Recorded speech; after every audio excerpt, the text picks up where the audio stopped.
Welcome to the fucking rad snowboarding podcast. I'm Shred Jesus, and this is our first season. But when you're dealing with business, you're dealing with a lot of horse shit. And they were kind of like almost trying too hard to be wild and crazy. I remember standing at the top of the pipe with Bert Lamar in 86. It's Sherman Poppen returning your call. That's the inventor of the snurfboard. It's 4:30 where I am, but if you get this while we're still up and not going to bed, give me a call. Hello? Welcome to episode 1. We're starting right at the beginning, before snowboarding was influenced by skateboarding and surfing. Yeah, 1965. Sherman bolts together a couple of skis and takes his daughters out to snurf, a term his wife made up. So I saw it as a children's toy, really, something to play in the backyard, and replace the sled, because every year a few people died on sleds by running into trees head first. This way they could stand up, jump off, and jump back on and save their head. Sherman's working for an industrial supply company and designing snurfboards on the side. He licenses the snurfboard designs to the Brunswick Corporation, who markets snurfing to kids and sells over 1 million boards in the late 60s and early 70s. You can tell he's proud of his invention. Snurfer turning into the snowboard became a lifesaver for ski areas. His hometown of Muskegon put up a sculpture to honor his invention. That's quite a sculpture now because it's covered with snow. The sculpture has a snowboarder at the bottom, and high up on top, Sherman's daughter rides a snurfer. She's the one on the top of the sculpture. She was the first downhill champion for the midget group. Sherman helped run an annual snow surfing contest, which was co-hosted by the local college in Muskegon. In 1979, Jake came to one of our slalom downhill competitions. Yep, he's talking about Jake Burton Carpenter, the guy who would start the most dominant snowboard company in the world. He'd been given a snurfer for his 14th birthday by his father. Well, at that time, I had no idea who he was. But he hadn't gotten into production or anything. He was just dreaming about it, and he had this wonderful dream that there's more to this fun I'm having than just riding on the snow. He saw a future that, frankly, I dreamed about but didn't think it was possible. Sherman's kids grew up, snurfing faded into obscurity with the rise of snowboarding, and the Poppins moved to Colorado. Surprisingly, Sherman waited nearly 15 years after meeting Jake to try a snowboard. Yeah, I didn't start even riding till I was 65 years old. I was a hot dog skier and got involved in snowboarding because my wife was into it and she talked me into it and I started doing it. I had a used one that was like a 2x4 actually. Actually, what really happened, which really got me going, Transworld magazine had a business convention every year. I was the keynote speaker at the dinner meeting, and I came out to lodge the next morning with 500 snowboarders, and I came out with a pair of skis over my shoulder, and I got roundly by the following season. I was riding my usual 80 to 100 days a year. I had made friends with some of the guys from Burton, and this was in Steamboat Springs. They were having a big sales meeting there with tents and equipment, and the sales manager gave me one of their new boards to ride, and all of a sudden I knew my problems with snowboarding were over with. It was so fantastic.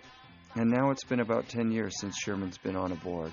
In a few days I'll be 85, but I did have a lot of fun riding with my son-in-law, and we had 3 generations riding together. Just a minute, Louise, where did we snowboard in Canada? Revelstoke? Yeah, we went to spend a week in Revelstoke riding your mountains in that area. That was fun.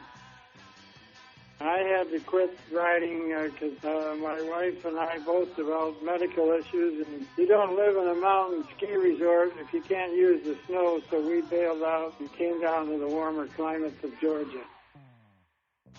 Well, thanks for your interest. Bye-bye. Burton started making boards in 1977 and was generally considered to be the company that took snowboarding out of the back hills and into the resorts. By the late 80s, Burton and a handful of rider-driven brands like Sims, Barfoot, Gnu, and Avalanche kept us looking to the future with innovative improvements to boards, boots, bindings, and gear every new season. The stuff that happened in the 70s went widely unrecognized as we all got addicted to the chairlift and the excitement of competitions, magazines, and video parts. But before we can go there with the podcast, we had to make one more stop to recognize a guy whose name just kept coming up. I'll tell you who was the godfather of fucking snowboarding beyond any of us was Dimitrije Milovich with Winterstick.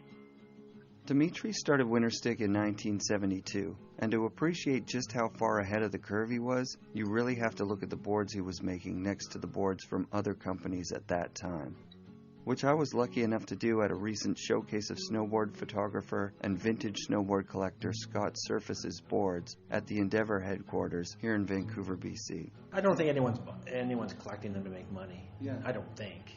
I kind of do it more to try to create almost a visual timeline. And then basically to be able to look at what people were thinking and what parts of the world they were thinking, what their ideas were.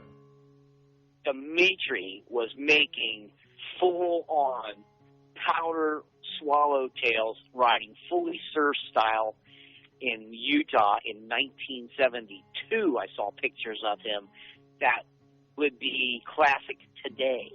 You know, just laying out a big, beautiful bottom turn with a backpack on and just surfing, you know. Transworld did induct Dimitrije into the Snowboarding Hall of Fame, but over the years he's distanced himself from the snowboard industry and stopped giving interviews. I really wanted to include him in this podcast, so I searched for someone with contact info for him. It wasn't looking good, but I didn't give up.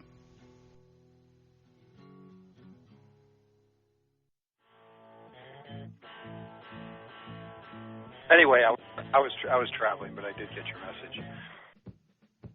Dimitrije was kind enough to answer my call. He's the CEO of an engineering company in Utah. At first, his inquisitive politeness seemed promising. Where do you go usually, Whistler? So, who are you doing this for? Is it a... Okay. But he cut to the chase right away. Sure. Yeah. No. Sure. As in, I understand what they say. Eric, I really don't give interviews, and I, stopped decades ago. So, sorry to disappoint you. But it's interesting what you're doing. Where are you located? Vancouver. Yeah. Cool. I wanted to respect his privacy, but I couldn't help myself. I was talking to a guy who was shredding POW before resort acceptance, proper bindings or boots, and high fives. Yes, the answer is yes. We're bilingual, both ski and snowboard, so it just depends on what's going on any particular days. The deep days, I'm on a board.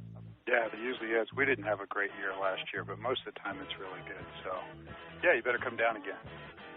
I've been snowboarding for 40 years, which makes me about as good as the average 10-year-old in Brighton. It's true. I had so many questions, and I was super stoked that he took a genuine interest in my project. When you say old pro snowboarders, you mean people who competed or people who ran companies in the early days, or who do you mean? Yeah, there's a lot of crossover too, I think, but I don't know. I'm sorry, I won't be able to help you out. I'm able, but I just don't do it. But you know what else might be interesting if you're looking for subjects in snowboarding would be to maybe contact some of the current specialty manufacturers, like, and I don't know the industry at all, but people like Pryor or Jones or somebody like that, and talk to the top designers and try to find out what turns them on. What do they really enjoy? And that might be a lot more interesting than talking to a bunch of old guys about snowboarding. But okay, well, good luck with it. And as I said, if you can find some of the designers, you're gonna talk to some interesting people. If you can get them off the topic of trying to sell their boards, and I don't mean that in a bad way. It's just if you can try to get back to how what turns them on. I mean, I was at where was I in Calgary? I don't know, like 15 years ago. I got an award at Transworld, and we were standing around. And I was standing around with Regis Roland. Do you know that name? Yeah, tell Regis hello. He's cool. Anyway, we were standing around, and somebody was talking and saying, how deep can you snowboard? Or they were saying, you know, when it gets really deep, it just isn't any fun. And I think Regis and I, in the same breath, said it's never too deep. And you know, but if you watch people ride and you talk to different people, you'll find a lot of opinions about that. And it'd be interesting for you to talk to some of the designers. The thing, again, I'm thinking of Pryor, because Pryor's up in your neck of the woods, aren't they? Yeah. I mean, yeah, people like that and others, Mike Olson, and say, what do you guys think? It's like the question Milovich would like to know the answer to. Is it ever too deep? Well, you'd be surprised. You know, a lot of people don't like it when it's really deep. But Regis said, and I said, it's never too deep. So, no, in Utah, I mean, it gets plenty deep here. It's overhead here, you know. We didn't have a good season, but I know you guys had a miserable season. Anyway, good luck with your podcast, all right? It's fun talking. Take care, Eric. Bye-bye.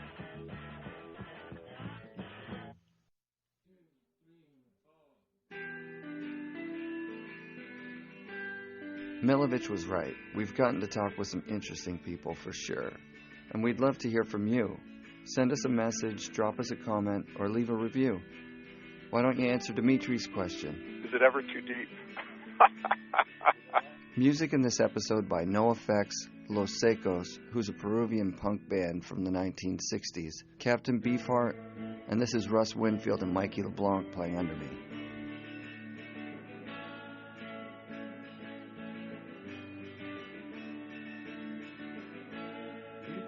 I want to thank Sherman and Demitrije, as well as Chuck Barfoot and Scott Surface, who you also heard in there. If you leave us a 5-star review on iTunes, I'll put your name in a draw for some swag. I don't know, say something from Dakine, or maybe the Boardroom Snowboard Shop up here in Vancouver. Special thanks to all the riders and designers and industry people who've taken time out of their hectic schedules to talk to us. And thank you for listening to the end. Come back next week for more fucking rad snowboarding podcast. We'll be interviewing the legendary Sean Farmer on the chairlift at Mount Baker.